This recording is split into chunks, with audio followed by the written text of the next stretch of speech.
ये कहानी एक मर्मेड और इंसान की है जो जाने अनजाने में एक दूसरे से प्यार कर बैठते हैं, लेकिन मर्मेड सिर्फ रात को इंसान बन सकती है, इसीलिए इन दोनों का मिलना इतना आसान नहीं है। Bollywood silver screen presenting fish tales. कहानी की शुरुआत में हमें डॉक्टर थॉमस को दिखाया जाता है जो कि एक प्रोफेसर भी हैं। बचपन से उन्हें ग्रीक माइथोलॉजी में बहुत ज़्यादा इंटरेस्ट होता है। जो कहानियाँ जो माइथोलॉजी देवताओं के बारे में, राक्षसों के बारे में, मर्मेड्स के बारे में है। थॉमस को पता चलता है कि ग्रीक माइथोलॉजी में एक लव स्पेल है, जो लव स्पेल काम भी करता है। वो उसके ऊपर रिसर्च करना चाहते हैं, जिसके लिए उन्हें पैसों की फंडिंग की ज़रूरत है। इसीलिए वो कॉलेज के डायरेक्टर्स के पास जाते हैं, पर उन्हें इन सब बातों पर विश्वास नहीं होता।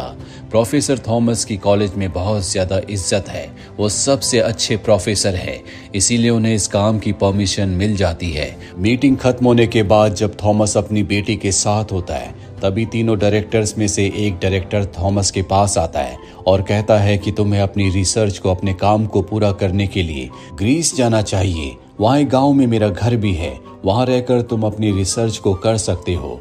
हालांकि शुरू में थॉमस मना कर देता है, पर उसकी बेटी कहती है कि आपको जाना चाहिए।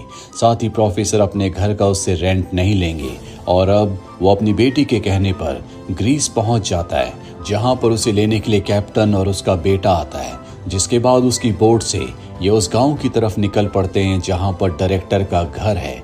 लेकिन थॉमस को पानी से बहुत ज्यादा डर लगता है, इसीलिए उसे वॉमिट हो जाती है, जो देखकर कैप्टन को बहुत गुस्सा आता है और गुस्से में वो जानबूझकर अपनी बोट को घुमा देता है, जिस वजह से थॉमस पानी में गिर जाता है। उसे तैरना नहीं आता, इसीलिए उसकी बेटी उसे बचाने के लिए अपना हाथ आगे करती है।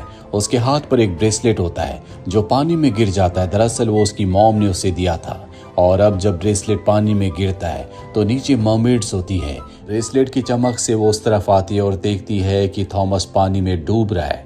एक मर्मेड उसे ऊपर ले आती है, जिस वजह से थॉमस की जान बच जाती है, और मर्मेड को कोई नहीं देखता। जल्दी किनारे पर ये पहुंच जाते हैं, यानी कि ये उस गांव में पहुंच चुके हैं जहां पर उसे अपनी रिसर्च करनी है। एक ओल्ड लेडी ने लेने के लिए आती है, जो इन्हें डायरेक्टर के घर पहुंचा देती है, जहां पर थॉमस की बेटी देखती है कि बहुत सारी प्राचीन किताबें हैं, जिनमें से एक प्राचीन किताब पर एक अजीब सा सिंबल होता है जिस पर ग्रीक भाषा में कुछ लिखा हुआ है। वो उस किताब को अपने पिता थॉमस के पास ले जाती है।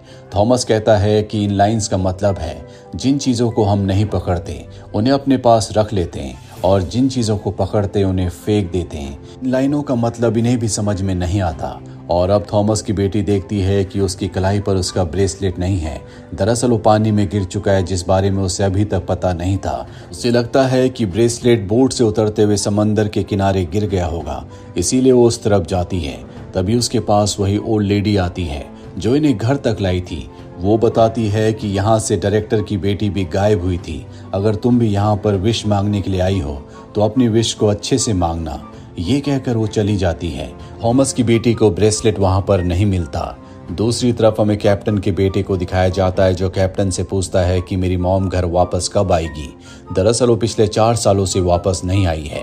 कैप्टन उससे झूठ कहता है कि वो छुट्टियों पर गई है, जल्दी वापस आ जाएगी।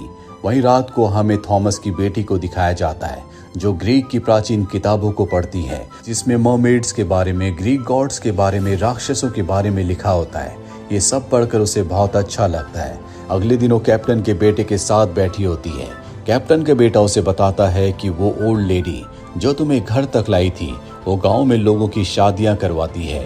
थॉमस की बेटी भी चाहती है कि थॉमस दोबारा शादी कर ले, इसीलिए वो उस ओल्ड लेडी के पास जाती है और कहती है कि मैं चाहती हूँ कि तुम मेरे पिता की दोबारा शादी करवा दो। वो ओल्ड लेडी कहती है कि ठीक है, मैं कोशिश करूंगी। इसके बाद वो थॉमस से मिलने जाती है और पूछती है कि तुम्हारी पत्नी के साथ क्या हुआ था। वो बताता है कि पहले हमारा डिवोर्स हो चुका था, जिसके बाद उसकी मृत्यु हो गई। वो ओल्ड लेडी थॉमस से कहती है कि आज रात को एक पार्टी है, अपनी बेटी के साथ जरूर आना। वहीं थॉमस की बेटी को दिखाया जाता है, जो समंदर के पास होती है। उसके पास एक नेकलेस है जो उसने पास के बाजार से खरीदा है, और उस पर भी वही आंख का निशान होता है जो कि प्राचीन किताब के कवर पेज पर था। वो उस नेकलेस को समंदर में फेंक देती है और उन्हीं लाइनों को पढ़ती है जो कि कवर पेज के ऊपर यानी कि उस निशान के ऊपर लिखी थी। जिसके बाद वो पानी में कूद जाती है। वो देखती है कि नीचे एक बहुत बड़ा सिंबल है जो कि उसी आंख का सिंबल है जो कि नेकलेस के और किताब के ऊपर था। उसके ऊपर उसे अपना ब्रेसलेट मिल जाता है, जिस ब्रेसलेट को लेकर वो बाहर आ जाती है, जहां दूर से ओल्ड लेडी उसे देख रही होती है। शाम को अपने पिता के साथ उस पार्टी में जाती है जिस पार्टी में ओल्ड लेडी ने इन दोनों को इनवाइट किया है। दरअसल ये एक रिसेप्शन है। यहाँ पर कैप्टन भी आया होता है जो अपनी बोट से पटाखे जला रहा होता है और गलती से एक पटाखा ब्राइड के कपड़ों पर गिर जाता है जिससे आग लग जाती है। इसके बाद यहाँ से थॉमस अपनी बेटी को लेकर समंदर के किनारे आ जाता है, जहाँ पर पानी से एक मर्मेड इन्हें देख रही होती है, पर ये उसे देख नहीं पाते। ये दोनों अपने घर वापस आ जाते हैं। थॉमस की बेटी उससे कहती है कि आपको दूसरी शादी कर लेनी चाहिए और थॉमस को शादी करने में फिलहाल कोई इंटरेस्ट नहीं है।